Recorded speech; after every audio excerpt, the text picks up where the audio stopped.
तलाक चाहिए तो मेरी एक शर्त है। एक दर्द भरी कहानी। जब मैं रात को घर पहुंचा तो मेरी पत्नी ने खाना लगाया। मैंने उसका हाथ अपने हाथों में लिया और कहा, मुझे तुमसे कुछ ज़रूरी बात कहनी है। वो शांत बैठकर खाना खा रही थी। उसकी आंखों में कुछ दर्द सा साफ नजर आ रहा था। अचानक मुझे नहीं पता कैसे कहूँ, मगर मुझे उसे बताना ही था। मैंने बड़ी शांति से कहा, मुझे तलाक चाहिए। लगा जैसे उसे मेरे शब्दों से कुछ फर्क ही नहीं पड़ा, बल्कि उसने मुझसे पूछा, क्यों तलाक चाहिए। मैंने उसके सवालों को अनसुना किया तो उसे गुस्सा आ गया। उसने चम्मच उठाकर फेंक दिया और ज़ोर से चिल्लाई, तुम इंसान नहीं हो। उस रात हमने एक दूसरे से बात नहीं की। वो रो रही थी। मुझे पता था कि वो जानना चाहती थी कि आखिर ऐसा क्या हुआ जो हमारा रिश्ता टूटने की कगार पर आ गया। पर मेरे लिए उसके सवालों का जवाब दे पाना नामुमकिन था। मैं अब किसी और से, प्रिय नाम था उसका, प्यार करने लगा हूँ। अब मुझे उससे प्यार नहीं रहा। मैंने उसे उसके बरसों के प्यार की सज़ा दी थी। भरे मन से मैंने तलाक के पेपर तैयार किए। उसमें लिखा था कि वह पूरा घर, कार और कंपनी की 30% शेयर ले सकती है इस तलाक के बदले में। लेकिन उसने उन पेपरों को देखा और उनके टुकड़े टुकड़े कर दिए। वो औरत जिसने मेरे साथ जीवन के 10 साल बिताए थे, वो आज मेरे लिए अनजान हो चुकी थी। मुझे इन 10 सालों का जो उसने मेरे लिए बर्बाद किए, मगर मैं क्या करूं? जो हो चुका उसे मैं बदल नहीं सकता था, क्योंकि मैं किसी और से, अपनी पत्नी से भी ज़्यादा प्यार करने लगा था। आखिरकार उसके सब्र का बांध टूट गया और वो फूट फूट कर मेरे सामने रोने लगी। मेरे लिए उसका रोना एक तरह से उसकी रिहाई या विदाई की तरह था। तलाक की ये बात जो कई दिनों से मुझे परेशान कर रही थी, अब बिल्कुल साफ हो चुकी थी। अगले दिन मैं घर काफ़ी लेट आया। मैंने देखा कि वो टेबल पर बैठकर कुछ लिख रही थी। मैंने शाम का खाना नहीं खाया था, लेकिन फिर मैं सीधे ही ऊपर जाकर अपने कमरे में सो गया, क्योंकि पूरा दिन प्रिया के साथ रहने और कई जगह घूमने के बाद मैं थक गया। वो शायद रात को उसी टेबल पर लिखते लिखते सो गई थी। सुबह उसने तलाक देने की शर्त बताई। वो मुझसे कुछ भी नहीं लेना चाहती थी। उसे सिर्फ तलाक से पहले 1 महीने का समय चाहिए था। उसने आग्रह किया कि इस 1 महीने में हम दोनों वही पुराना वाला जीवन जिए जितना संभव हो सके, क्योंकि आने वाले महीने में हमारे बेटे की परीक्षा है। वह नहीं चाहती थी कि हमारे टूटे रिश्ते का प्रभाव उसकी पढ़ाई पर पड़े। मुझे भी यह ठीक लगा, मगर वो कुछ और भी चाहती थी।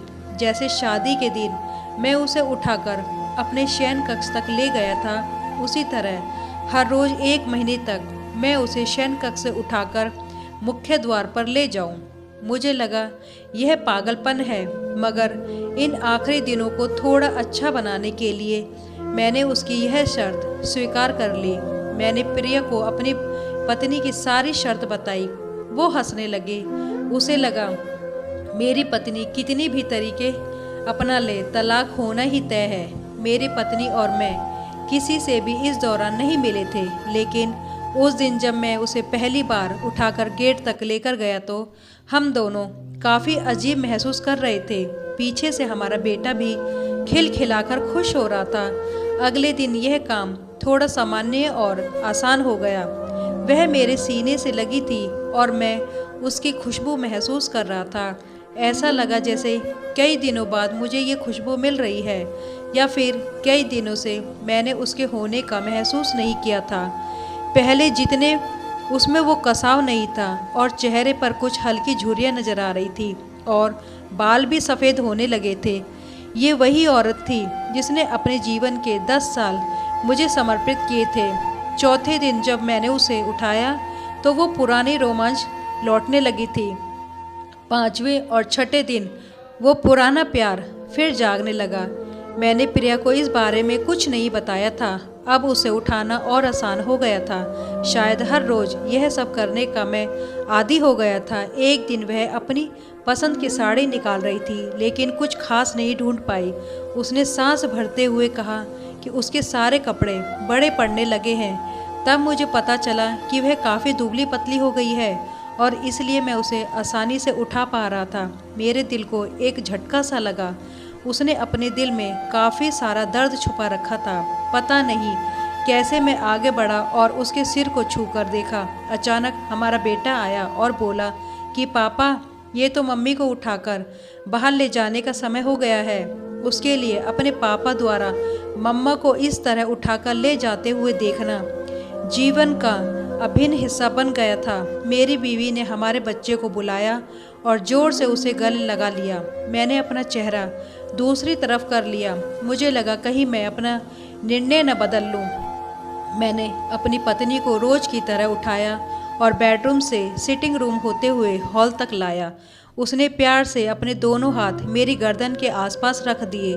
मैंने उसे ज़ोर से पकड़ रखा था, बिल्कुल हमारी सुहागरात की तरह, मगर उसका इतना कम वजन मुझे परेशान कर रहा था। महीने के आखिरी दिन जब मैंने उसे उठाया तो मेरे लिए एक कदम भी चल पाना मुश्किल हो रहा था। हमारा बेटा स्कूल जा चुका था। मैं अपनी कार से ऑफिस गया और कार से कूदकर बाहर आ गया, बिना कार को लॉक किए।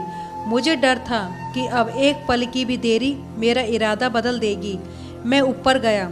प्रिया ने दरवाज़ा खोला और मैंने उससे कहा, सॉरी प्रिया, अब मैं अपनी पत्नी से तलाक नहीं लेना चाहता। उसने मुझे देखा और मेरे सिर पर हाथ फेर कर कहा, तुम्हें बुखार तो नहीं है? मैंने उसका हाथ हटाया और कहा, सॉरी प्रिया, अब मुझे अपनी पत्नी से तलाक नहीं चाहिए।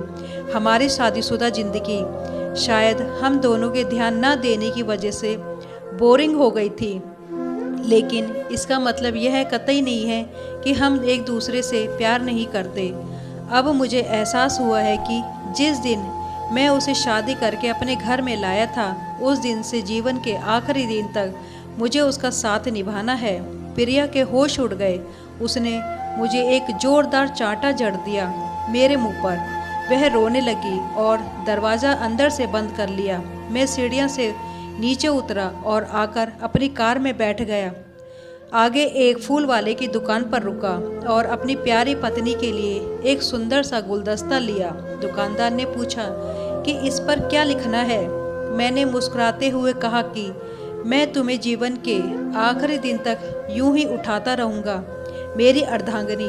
उस शाम जब मैं घर आया, हाथों में गुलदस्ता लिए, मेरे चेहरे पर एक मुस्कान थी।